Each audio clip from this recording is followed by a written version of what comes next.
Durante as férias escolares, as crianças deixam a rotina de tarefas e se entregam ao lazer e descanso.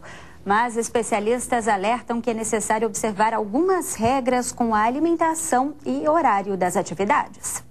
Mesmo nas férias, Samuel e Sofia têm uma rotina parecida com o período escolar. Dormem e acordam cedo, tomam café em horários programados e assistem a TV com moderação.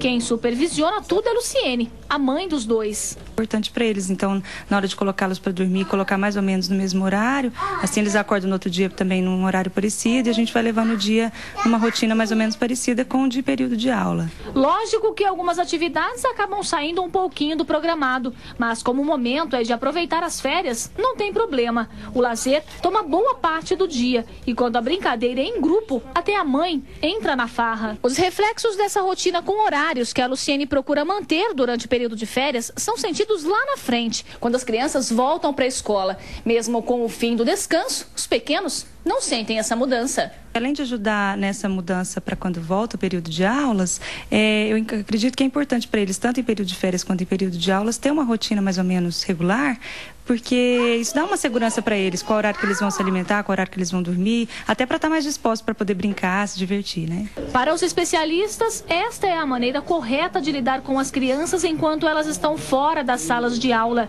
Não é necessário tanto rigor, mas também não é aconselhável deixar a garotada sem regras. Lógico que nós estamos falando de uma criança que tem uma formação, que tem alguns comportamentos que são obrigatórios, mas com esse momento do descanso, a gente tem a necessidade de lembrar que a criança vai ter que se divertir, que a criança vai ter que ter momentos de não fazer nada. O médico lembra que é necessário cuidar da boa alimentação e deixar as crianças bem hidratadas, principalmente com as altas temperaturas desta época. E o principal é que todas as atividades, quando possível, sejam compartilhadas com os pais ou responsáveis. Então, esses momentos, eles podem ser transformados de forma fácil, sem nada complicado. Não há necessidade de acampamentos, de parques, de coisas caras.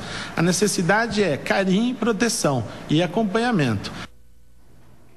No início do ano é comum o aparecimento de viroses e intoxicações alimentares.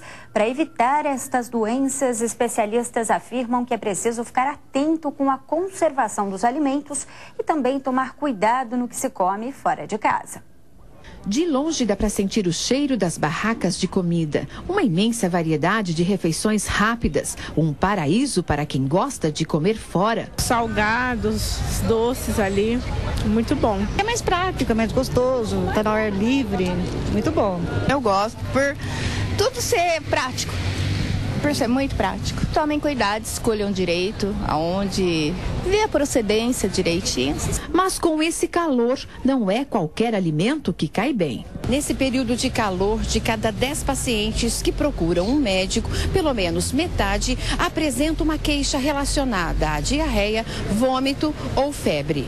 Sintomas de intoxicação alimentar e virose são campeões de atendimentos nos hospitais. Na maioria dos casos, as doenças se manifestam pela má conservação dos alimentos. Quando há contato com algum alimento possivelmente contaminado, de origem suspeita, geralmente é caracterizado como uma infecção alimentar. Tá? Se não há esse contato, se a pessoa só teve contato com alimentos de casa, mas outras pessoas da família estão com o mesmo quadro, aí provavelmente é uma virose, que há contaminação entre as pessoas de convívio próximo. De acordo com o especialista, crianças e idosos são mais suscetíveis a esses tipos de infecções. E foi depois de uma viagem que a pequena Eide, de 2 anos, contraiu uma virose. Mãe levou pro hospital. E não foi apenas ela que ficou doente. Todos da casa passaram mal. Eu, de cuidar dela, peguei, fiquei uma semana mal, aí meu marido pegou e no final foi todo mundo para o hospital. Para as viroses, o tratamento é apenas dos sintomas, que melhoram em uma semana, já que não é necessário o uso de antibióticos. Mas em todos os casos, é importante procurar o médico e se hidratar. Uma infecção alimentar que seja de origem bacteriana precisa de um antibiótico, né? Então, a avaliação do médico é importante nesse sentido. E também para combater os sintomas da desidratação. Muito vômito, diarreia, causa de desidratação, é importante ir às vezes ao pronto-socorro para estar fazendo uma hidratação, um soro que vai resolver esses sintomas de maneira aguda. Em casa, o importante é manter bastante hidratação, bastante água, líquidos, todos de origem muito bem estabelecida. Depois da experiência, uma lição aprendida. Que é melhor perder um tempinho em casa e fazer uma marmitinha, levar fruta bem lavada de casa na bolsa, do que preferir parar no susto em qualquer lugar que você não conheça e acabar pegando essa virose e ficando mal. O sol aparece entre nuvens neste sábado aqui na nossa região. De acordo com o CEPAGRE da Unicamp, estão previstas pancadas de chuva no período da tarde. O calor continua. Em Campinas, amanhã, máxima de 31 graus. Em Monte Alegre do Sul, de 32. Em Araras, os termômetros podem chegar aos 33 e em Leme aos 34 graus. A Secretaria de Desenvolvimento e Defesa do Meio Ambiente de Paulínia investiga a morte de peixes no Mini Pantanal, registrada entre a noite de ontem e a manhã de hoje. Entre as espécies, cascudo, bagre e lambari. Um boletim de ocorrência foi registrado pela Prefeitura. A administração informou que, para reduzir a degradação ambiental na área, vai desassorear as margens do rio, eliminar plantas aquáticas como o aguapé, notificar empresas suspeitas de lançar material químico nas águas e promover campanhas para conscientizar a população.